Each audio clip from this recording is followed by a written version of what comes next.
Buen día, tarde o noche, gente, les habla Antonio Adorno y les doy la bienvenida a la Bitácora Kitsch, su espacio favorito de curiosidades y rarezas sobre música popular.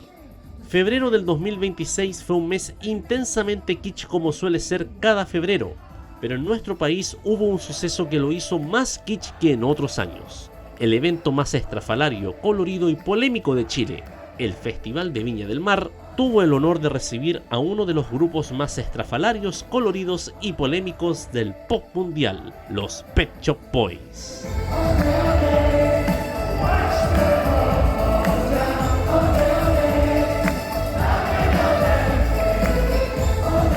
Se los confieso de entrada, hace años que no disfrutaba tanto un espectáculo en el festival y en buena parte es porque el cantante Neil Tennant y el multiinstrumentalista Chris Lowe están entre mis artistas favoritos. En algún video previo lo mencioné de pasada, pero bajo mi criterio y el de muchos críticos, este dúo encarna la viva imagen del kitsch en su propuesta artística, sobre todo en lo visual, pero al mismo tiempo es capaz de hacer música inteligente que combina melodías y ritmos de alcance popular con letras refinadas y analíticas, todo esto sin caer en lo pretencioso. La mezcla que les menciono se vio en todo su esplendor tanto en el show de Viña como en sus otros conciertos hechos en el país esa semana. Porque sí, de forma muy inusual los Pet Shop Boys hicieron 3 recitales en su reciente visita. E incluso se dieron tiempo para recorrer parte de las zonas en donde estuvieron, algo drásticamente diferente a sus venidas previas, donde solo organizaron un show, el de rigor para cumplir con esta parte del mercado latino. Y en muchos más aspectos, su reciente estadía en Chile difirió de lo que fue su primera vez aquí, en un muy lejano 1994.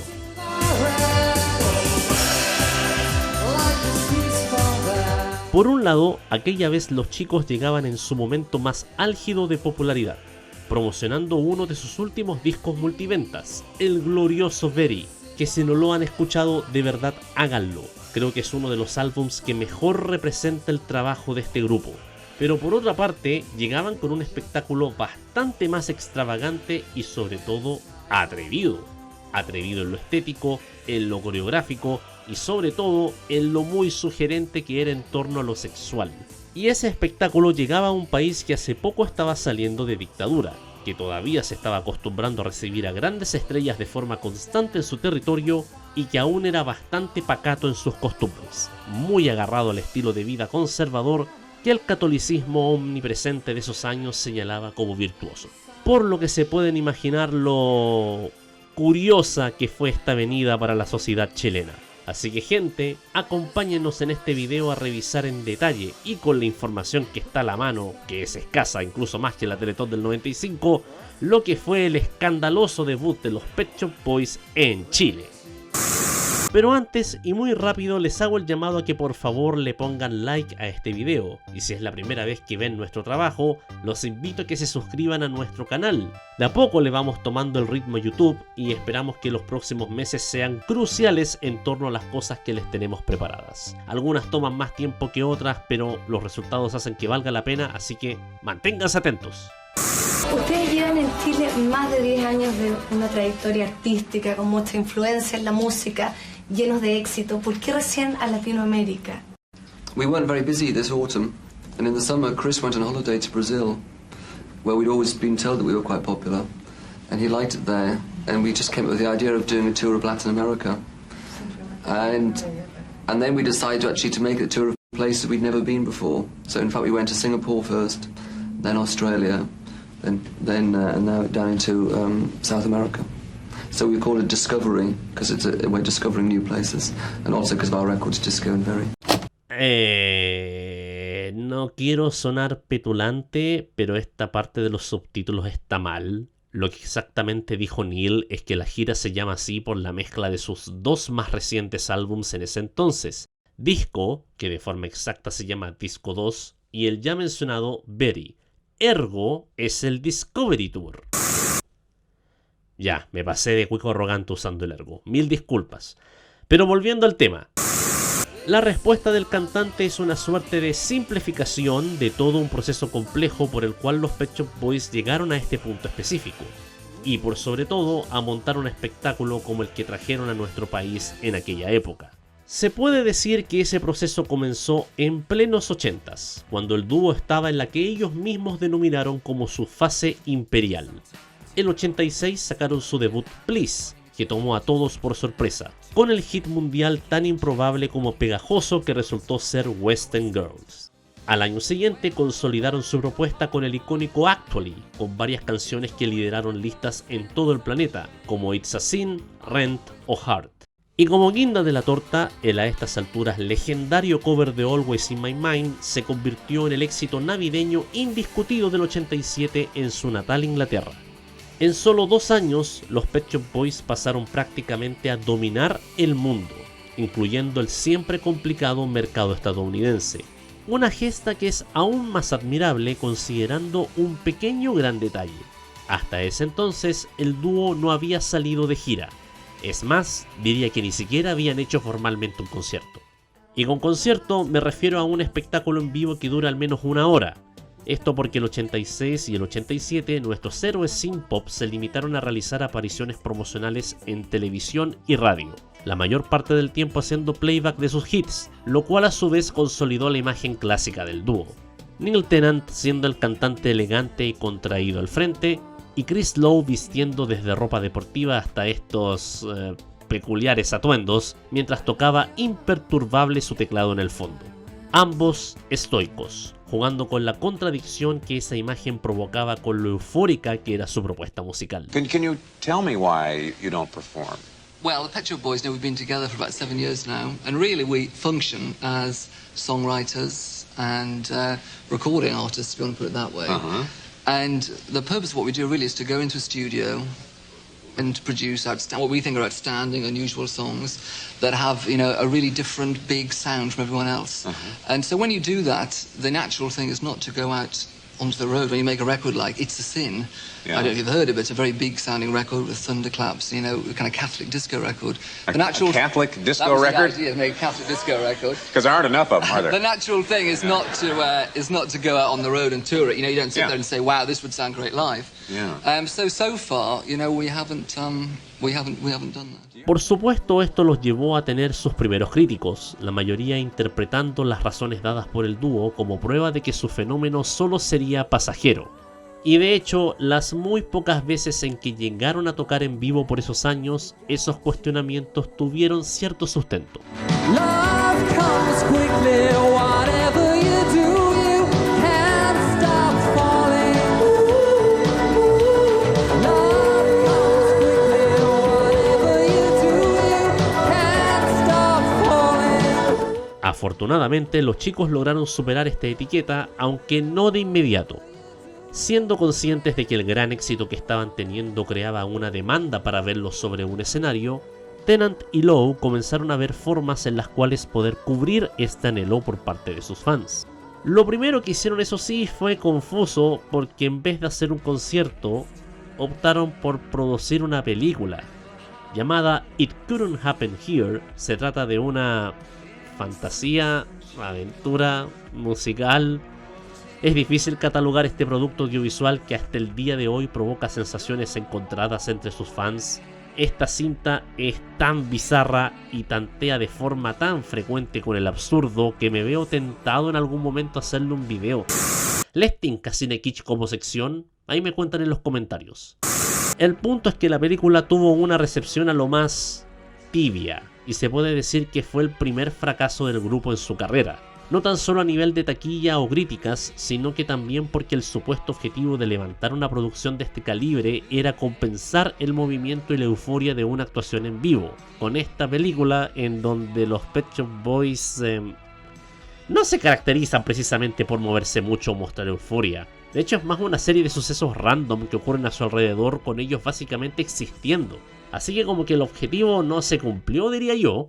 Tras eso, vino el lanzamiento de su tercer disco Introspective, el 88, que a nivel europeo mantuvo el momentum del grupo con nuevos hits como Domino Dancing y Left to My Own Devices, aunque estos no pegaron tanto en Gringolandia, lo que sería un factor clave en lo que vendría. Fue recién en los meses posteriores a este álbum cuando finalmente Tennant y Lowe se decidieron a salir de gira, pero no lo harían de una forma usual. Este tour, que se bautizó con el año en que se realizó, 1989 pero en números romanos, significó más que un simple concierto pop. Se buscó una mezcla peculiar entre música, teatro y danza, en la que muchas veces los Pet Shop Boys, más que intérpretes musicales, eran actores que hacían una extensión de sus videos musicales, más allá de que Neil cantara en vivo y que tuvieran músicos de apoyo. Por eso se puede decir que esta gira fue un experimento, ya que además fue muy corta, pasó únicamente por Hong Kong, Japón y su país natal durante el mes de julio de ese año. Lamentablemente los resultados fueron un tanto extraños y el mismo grupo se mostró algo inconforme con el espectáculo que presentaron. Pero no necesariamente debido a que lo consideraran malo, sino que sintieron que se quedaron cortos con la extravagancia a la que querían llegar. Aquí hay que considerar algo importante, los Pet Shop Boys no es que precisamente odiaran tocar en vivo en sí, sino que odiaban la mística que los shows de rock le daban a este acto, la que ellos consideraban como algo monótono y fome.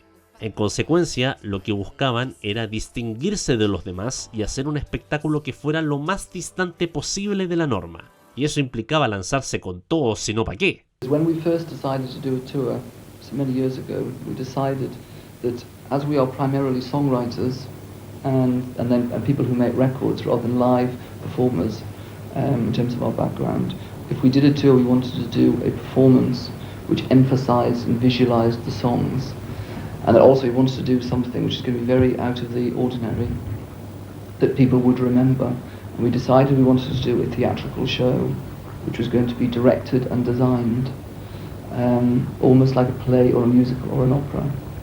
And to that end we eventually got into touch with a director and a designer who worked for the English National Opera in London, and this was 5 years ago, and we set about just working on a show with them. We discovered then that it actually was too expensive to do, we couldn't afford to do it then, and so we waited to tour around the world until we could actually afford to do a very special performance rather than compromise and do a regular rock show. Pues bien, el momento para poner en completa práctica sus ideas llegaría en 1991 con uno de los conciertos más excéntricos que jamás se hayan montado, el Performance Tour.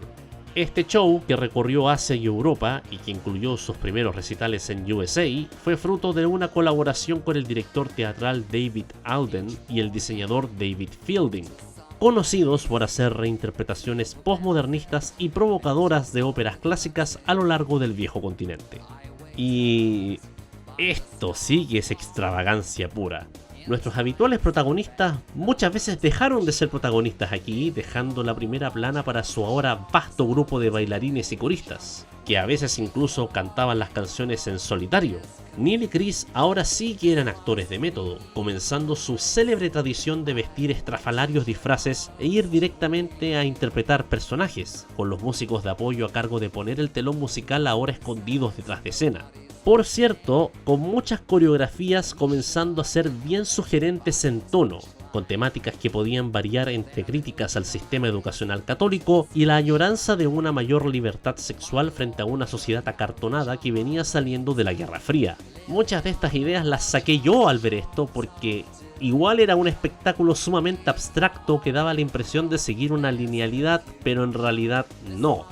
Desgraciadamente, si se suma una función abstracta con mostrar más piel de la cuenta en público durante los 90, se tiene una reacción adversa del público gringo, que por esa época le gustaba ser puritano en exceso y rogaba por demostraciones artísticas de consumo rápido.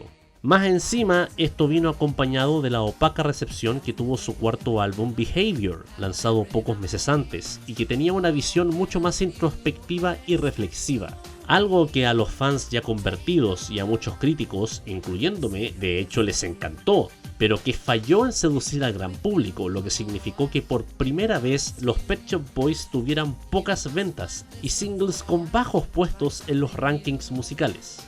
Para colmo de males, las reseñas un tanto descarnadas que les tiraba la prensa que evaluaba su gira, algunos periodistas llegaron a decir que había que fumigar el Radio City Music Hall después de su paso por ahí, los pusieron en una posición de mucha presión y discusiones sobre el futuro del dúo, llegando incluso a plantearse fugazmente la idea de terminar todo ahí, lo que afortunadamente no sucedió. Lo que sí sucedió fue el hecho de que los chicos quedaron con la impresión de que debían hacer una variación de su propuesta en 180 grados, por lo que tras un periodo de pausa y dedicación a otros proyectos, el grupo regresó a todo dar en septiembre del 93 con este hermoso álbum anaranjado llamado Berry, que desde la misma carátula, bien original para la época con esta forma y textura tipo Lego, ya indicaba la dirección hacia donde iba el disco. Canciones que gritaban euforia y optimismo, arreglos bombásticos pero bien aplicados que incluso coqueteaban con bandas sonoras de videojuegos, un Neil Tennant que salió públicamente del closet y lo expresaba sin rodeos en sus letras, y una imagen mucho más colorida y juguetona, enfatizada por los videos musicales que usaban en todo su esplendor la tecnología CGI que era la novedad audiovisual por esos años. Estos temas también resultaron ser pegadizos y atrayentes para la radio y el público general, por lo que sus singles, particularmente el cover de Village People Go West, volvieron a sonar frecuentemente y a estar en la cima de casi todas las listas, salvo en Estados Unidos, donde no tuvieron chance ante el auge del grunge y el rock alternativo. De hecho, ahí todo lo contrario, quedaron prácticamente como una banda de culto. Pero a la larga no importaría. Después de hacer la promoción respectiva con los videos y apariciones en televisión, por mediados del 94, en sus palabras, y al menos según lo que expresan en el programa del tour que estamos por ver, les llegaría una oferta interesante para visitar Latinoamérica, un territorio en donde sabían que tenían llegada, pero aún no dimensionaban cuánta exactamente. Eso los llevó a la idea bastante única de organizar una gira en donde se visitarían exclusivamente los países en donde no habían estado antes. Por lo que así, entre octubre y diciembre del 94, el Discovery Tour los llevaría a Australia, Singapur y un amplio rango de naciones latinas que no tan solo se quedó en el clásico trazado México, Argentina, Brasil, Chile, también se incluyó a Colombia y Puerto Rico, países que normalmente no recibían conciertos internacionales de escala masiva por ese entonces. Por lo que después de toda esa larga vuelta, llegamos al punto en el que comenzamos este video. Neil Tennant y Chris Lowe ya presentes en nuestro país en medio del tour, haciendo esta entrevista con Angélica Castro, una de las escasas fuentes de información directa que hay sobre el show en esa época. We've only been here, 36 hours, actually possibly even less than that. And yesterday we went and looked around Santiago, which is very interesting. To me, it looks very Spanish. The people? The whole place. Yes. It looks like a Spanish city, like parts of Barcelona look, or something like that. Pet Shop Boys. Sí, Pet Shop Boys, el grupo más importante del pop mundial en un único concierto. Miércoles 30 de noviembre, 21 horas, Estadio Chile. Venta de entradas en Feria del Disco. Este comercial es uno de los pocos documentos audiovisuales que hay disponibles sobre lo que fue la antesala del concierto, más la entrevista que mostramos antes. Sin embargo, podemos atrevernos a aseverar que este fue de los recitales más esperados por esa época en nuestro país. Por ese entonces, y desde hace ya un tiempo, los Pet Shop Boys sonaban fuerte en las radios chilenas. Era un grupo que una buena parte de la gente ubicaba y que se salía de ser un artista solo para melómanos. El hecho de que una marca como Nescafé fuera el principal patrocinador del evento, y que además ponía muchas fichas publicitarias en la tele por esa época, es una buena prueba de ello. Nunca olvidar las menciones de Don Raúl Matas, ¿eh? Pero por otra parte, igual curioso que el recital haya sido en el que hoy es el estadio Víctor Jara, recinto que logra reunir a 4.000 personas como máximo.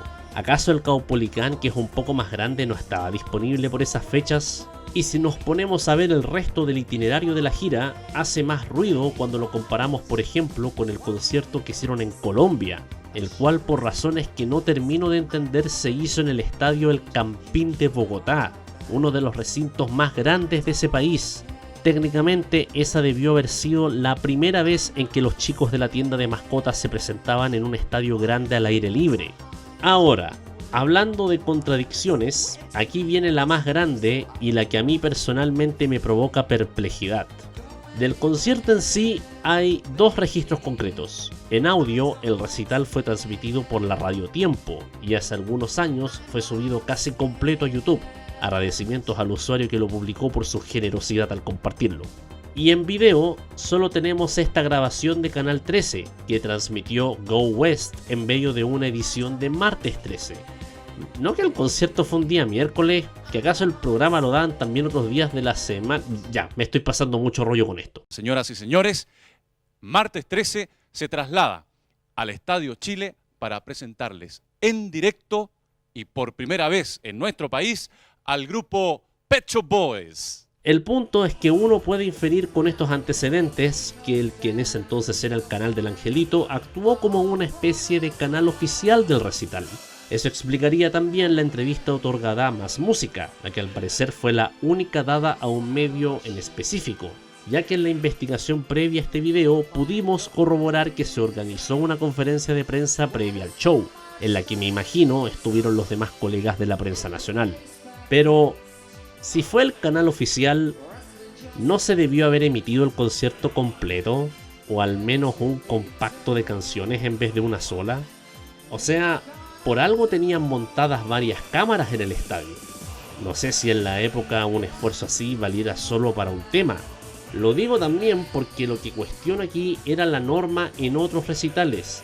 Peter Gabriel, Simply Red, Miguel Bosé y hartos otros que vinieron a Chile por ese mismo periodo de tiempo recibían el mismo tratamiento del 13. Prácticamente les hacían especiales en donde se intercalaban trozos de entrevistas con canciones de su presentación.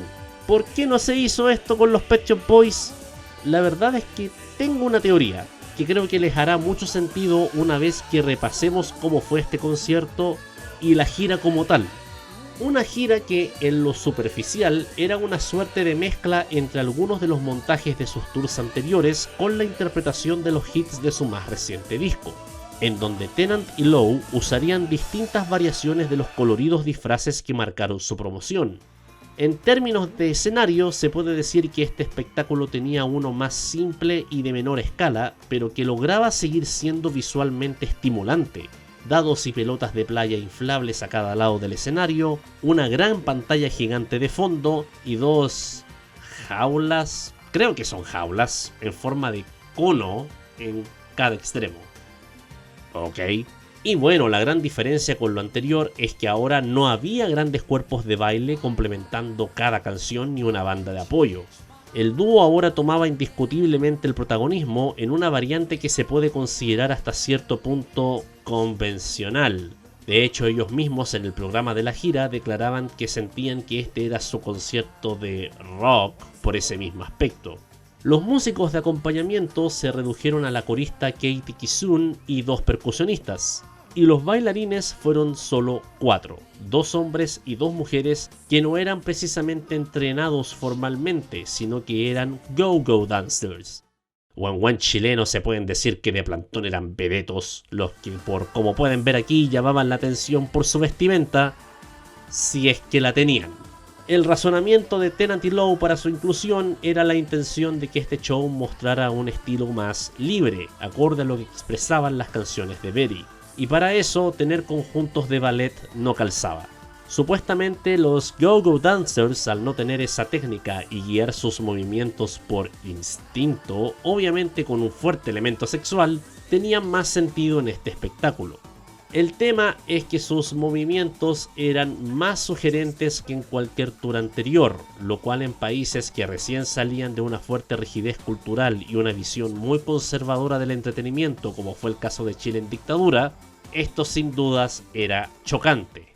Además, lo peor, para los más cartuchos, era el hecho de que lo explícito de los bailes iba en creciendo constante. Revisando el show por partes, se inicia ya con este juego de sombras que parece dar una idea de por dónde irá la cosa. Después la primera sección es festiva concho, con I Wouldn't Normally Do This Kind of Thing marcando el punto de partida definitivo, y hits como Domino Dancing y Always On My Mind haciendo estallar al público y desde ya con los bailarines dejando muy poco a la imaginación. Un punto interesante a nivel musical es el hecho de que para enfatizar lo celebratorio del concierto, los Pet Shop Boys hicieron mezclas particulares de sus canciones con himnos del electrodance europeo, otro fenómeno que le estaba rompiendo en la época. Así fue como One in a Million se interpoló con la rompedora Mr. Vain.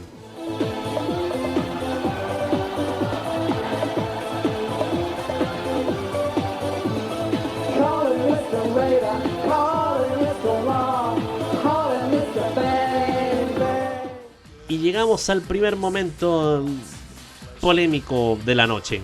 El dúo estrenaba una reversión de Paninaro, wow, su lado B más conocido y la canción que Chris Lowe se atreve a cantar, o más bien a recitar en vivo.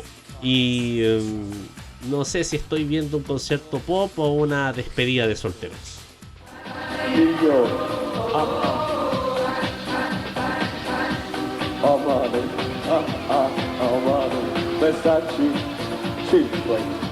Ya, basta de chistes pencas. Esto va de la mano con la liberación en todo sentido que buscaba expresar el grupo, lo cual de seguro provocó un choque con los más pacatos presentes. Además, esta performance debe ser la más activa de Chris en toda su carrera, dando vueltas y parloteando mientras sus guardaespaldas exponen sus atributos. Porque los yogos actúan como sus guardaespaldas en este tema, ¿cierto? Si este weón sabía perfectamente las lecturas que se podían sacar de acá. Y está bien. Luego vienen momentos de vaivenes, ya que inmediatamente después el buen Neil demuestra que es más que el tipo contraído que canta, y se saca su unplug escondido tocando Rent y Suburbia con su guitarra. Se puede decir que este es el primer segmento acústico que los Pet Shop Boys mostraron en uno de sus conciertos. Let's take a ride or run with the dogs tonight in suburbia. You can hide, run with the dogs tonight in suburbia. Después viene un momento melancólico y evocador de la Inglaterra de Thatcher con la extraordinaria King's Cross, para pasar a la segunda polémica, recuerden, en base a los estándares del Chile de transición, ya que llega la golpeadora So Hard y... bueno, So Hard indeed. Ahora voy cachando porque el 13 no transmitió este recital. De ahí viene el cover de YouTube de Where the Streets Have No Name, del que sí que no hay registros visuales disponibles de ningún lugar, pero con el que se terminaba la primera mitad, lo que trajo un inusual intermedio de 10 minutos, algo propio del teatro o la ópera que el dúo buscaba simular en sus primeros conciertos, pero que también me imagino que a algunos acá les provocó rascarse la cabeza ante lo inusual de la movida, aunque por lo que delata la grabación radial de tiempo, el público se mantuvo prendidísimo durante toda esta pausa.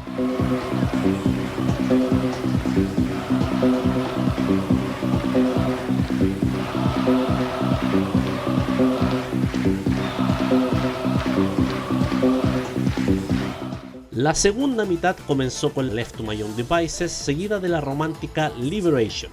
En ambas canciones, Neil y Chris vistieron estos disfraces que no termino de entender, pero a la vez, puta que me fascinan, se ven como auténticos sumos pontífices del Vaticano del pop. Y luego viene el tercer momento polémico y diría que sin dudarlo el más explícito, que es el segmento que conllevó West End Girls y el primer single de Berry, Can You Forgive Her. Canción que, para agregar contexto a este instante, se trata acerca de un hombre gay no asumido que lucha con sus sentimientos mientras se encuentra, se puede decir que atrapado en una relación hetero, en donde incluso su pareja insinúa su verdadera orientación sexual.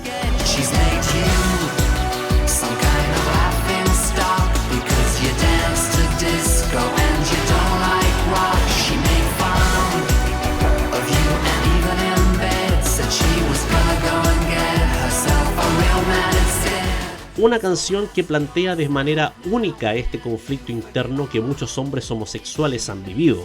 En vivo, digamos que Neil Tennant se encargó de dejar claro el significado de la canción de la forma más rotunda posible.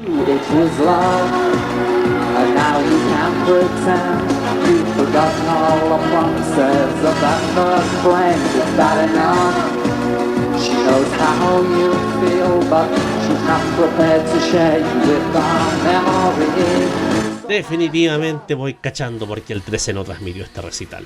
Igual también estoy cachando que este es el primer video que YouTube me puede bajar, considerando que últimamente se ha puesto igual de grave que Leodoro Rodríguez Mate en esta época. Por lo que solo por si las moscas no vamos a mostrar otros clips más explícitos en donde los gogos simulaban el cuchi cuchi dentro de las jaulas a modo de coreografía durante esta canción. Estas instancias de completo destape son la base de mi particular teoría respecto a la no transmisión del concierto. Yo me imagino que viendo lo mucho que los Pet Shop Boys sonaban en Chilito por la época, a los ejecutivos del 13 les fue muy atractivo comprar los derechos para emitir esta velada, siguiendo el modelo que ya habían establecido con las figuras que dije antes. Supongo que a medida que fueron viendo los detalles técnicos de cómo sería la gira, la cual además comenzó apenas un mes antes y era de duración breve, se dieron cuenta de los contenidos profanos e impíos que el show tenía en contra de la moral y las buenas costumbres. Por consecuencia, y ante la atenta mirada de los directivos de la Pontificia Universidad Católica de Chile, que era dueña del canal en la época, decidieron limitar su cobertura del evento a la canción con el montaje más piola, supongo, en Go West, que a su vez es también un himno sobre el anhelo de una utopía gay, en donde se pueda amar con libertad y que los chicos mezclaron con una estética propia de la Unión Soviética poco después de su desintegración para darle un toque irónico al cover. Eran temáticas con las que el canal del Angelito difícilmente comulgaba. Así que sí, tengo la corazonada de que este concierto pop y alegre pasó a ser en poco tiempo un cacho para sus directivos. Explicada esta teoría conspirativa de mi parte, aprovecho de pasar el recado de que si quizá alguno de nuestros espectadores tiene info sobre cómo se manejó el tema de este concierto en la interna del 13, o si efectivamente el recital tuvo aires de polémica en el ambiente previo, lo cuenten en los comentarios. De paso, decir también que el video de la Teletón del 95, al que le fue súper bien y que si no han visto pasen a verlo, que fue uno de los que más pega nos dio, ha sido complementado justamente por los valiosos aportes y experiencias que varios de ustedes han compartido, así que como equipo les agradecemos profundamente su apoyo. Lo más chistoso es que en términos de ofensa para el canal, esto no es lo peor que Tennant y Lowe hicieron, porque después vendría el clímax total del concierto con su hit It's a Sin, que de por sí también provocaba un choque, era un bailongo electrónico que criticaba sin complejos a la educación de los colegios católicos. Y en Chile, la primera vez que fue interpretada en directo, se hizo de esta manera.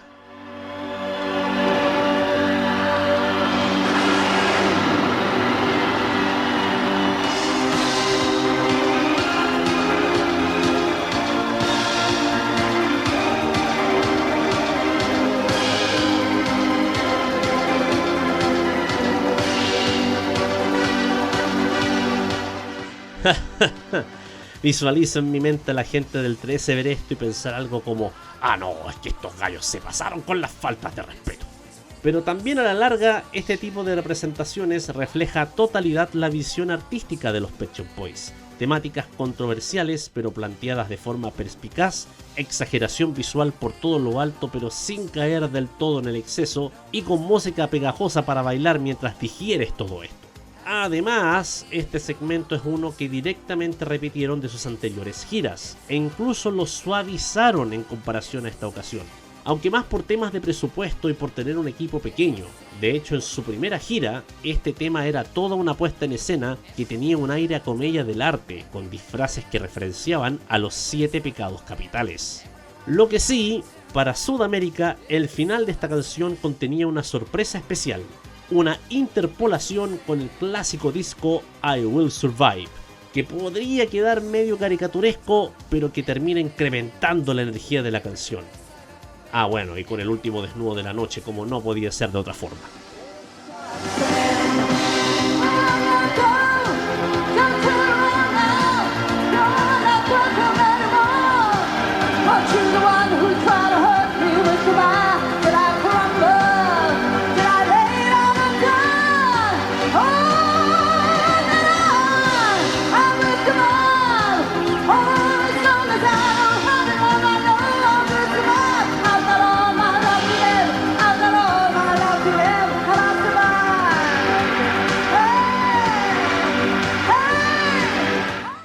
De nuevo, bien cuático para la época.